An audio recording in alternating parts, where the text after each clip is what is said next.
Here's the uncomfortable truth.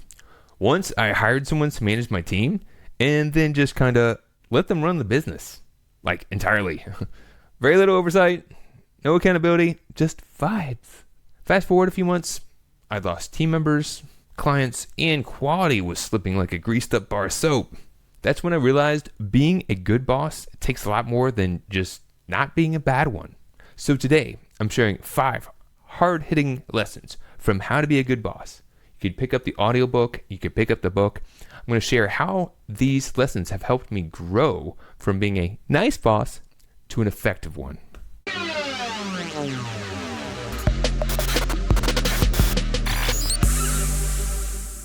Hi, I'm Kenny from Growth Amplifiers, and we help business owners and leaders get clear, focused, and grow without burnout. This book by Gino, Wickman, and René, Boer is a wake-up call for any business leader who wants to stop spinning their wheels and start building a high-performance team. Stick around to the end, and I'll share a free tool that you can use to apply these lessons starting today. Lesson number 1, lead and manage. They're not the same. Here's the first biggie. Leadership and management are not the same thing. Leadership is about vision, inspiration, and big picture. Management is about structure, clarity, follow through. You need both. Early on, I realized that I had plenty of visionary energy, probably too much, and I bounced around from one big idea to the next. Honestly, I probably exhausted my team and confused my clients, and it wasn't until I saw the same habit in one of my clients. Now, she was a brilliant visionary, but she couldn't stop pivoting, and I recognized that problem within myself. So I had a light bulb moment. Now, with that clarity, I filter my ideas, I keep focused, and I avoid those fire drills to get more traction because I realized that there is a benefit to having that visionary skill set, to be able to see the big picture, to inspire others. It's helpful. You need that talent. But I need to put my integrator cap on and really get things focused, really making sure we're checking out those boxes and getting things done.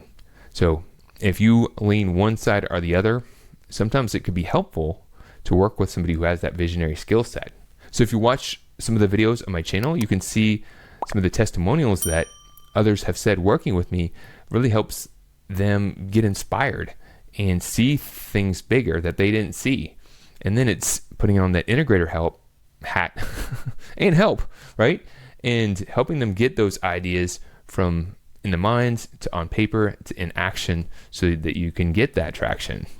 Lesson number 2, people need clarity to win. People don't just fail because they're lazy. Most of the time, they fail because they don't understand what winning actually looks like. One client came to me totally frustrated with her team. They're not delivering, she said. And I asked her, what exactly did you ask them to do? And she told me, but as she explained, it became clear to me that, yes, I can see how some people may not fully understand what you were asking of them. And I've been there. I did the same thing when I started leading. I just assumed people would get it. I see things in a particular way. I take some of my knowledge for granted, but I've come to understand that. So what we did is we worked together to get clarity by defining expectations, roles, outcome. And then once her team knew where the goalposts were, they started scoring big.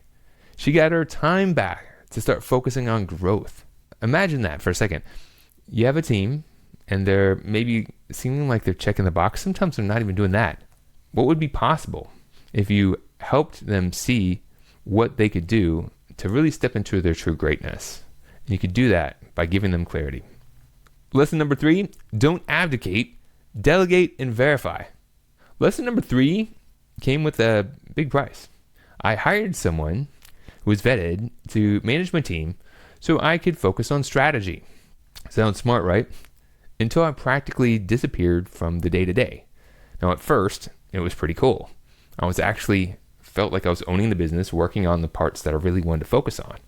I wasn't micromanaging. I wasn't trying to get in this person's way, providing very little guidance, not very many check-ins, just vibes. Now, before I knew it, I lost great people. I had some of my team members get frustrated and they said, we're out. I upset clients. because some of the things that we said we're going to do, we weren't able to fulfill on, and quality slipped. It was a disaster. And here's the cool thing. I was paying for it with my time and with money. It's no fun. But here's what I learned. Trust is good, but trust and verify is better. And before even trust comes, a thorough hiring process. Not just hiring based on someone's skill set and how nice they are in a meeting. You really need to go through a thorough process to vet your team members and make sure you get the right people in the right seats, taking the right actions. And it's worth taking extra time to do this. One of my podcast guests, Natalia, shared the book Who, and I listened to that book, and it's really changed my mindset on my next hiring approach. In that book, it tells you to develop a scorecard, set up 3 different meetings, and you can't skip a meeting. And you might think that's a lot of work just to hire someone. But think about the cost of hiring the wrong person, right? Now back to our book. Lesson number 4, accountability is a gift. A lot of leaders avoid accountability like it's a confrontation. But in truth, accountability is love in leadership form. You can be kind, supportive, and still hold a high standard. You don't have to be the drill sergeant to get results. In fact, you shouldn't. I reject that whole boss must be a commander stereotype. They bark and order people to do what they want them to do. It may work in the short term, but in the long term, it creates fear, resentment, and it limits potential. Real bosses lead with clarity, integrity, and responsibility.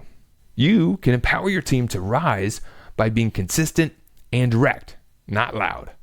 Now, accountability doesn't have to be scary. It's simply just making sure that we agree upon what gets done. It's empowering people to be the best version of themselves. Embrace accountability. Foster a culture of accountability. You won't regret it when you have that in your team. And lesson number 5, your job is to grow people. At the end of the day, your real job as a boss isn't to grow revenue, it's to grow people. Because when your team levels up, your business naturally does too. You know what really lights me up? When I see someone on my team thrive because I gave them the space, the clarity, and the trust. That moment when someone realizes they're capable of more and goes for it. That's the kind of impact you get to create when you're a good boss. And let's be honest, it's way more fun working with people who feel empowered, motivated, and supported instead of burned out and confused and lethargic. That's what it means to be a growth amplifier. So let's recap. Lead and manage. Provide crystal clear expectations. Delegate without disappearing. And make accountability normal. And above all, focus on growing your people. Sounds simple, but are you doing it consistently? That's the real work of being a good boss. Look, if any of this hits home, I've got something for you. At Growth Amplifiers, we've simplified leadership concepts into practical tools that you can use with your team starting today to create clarity, increase performance, and build a culture you're proud of. Be sure to click the link and grab your free resources and start leading with more confidence and less chaos. And if this video helped you out, give it a like, subscribe for more content like this, and drop a comment. Which of the 5 lessons resonated with you the most? I'm Kenny Harper. Thanks for watching, and I'll see you in the next video. To show your support, take a moment to amplify this message by sharing it online. To connect with me or gain more business growth insights, visit www.growthamplifiers.com. Thank you for your support.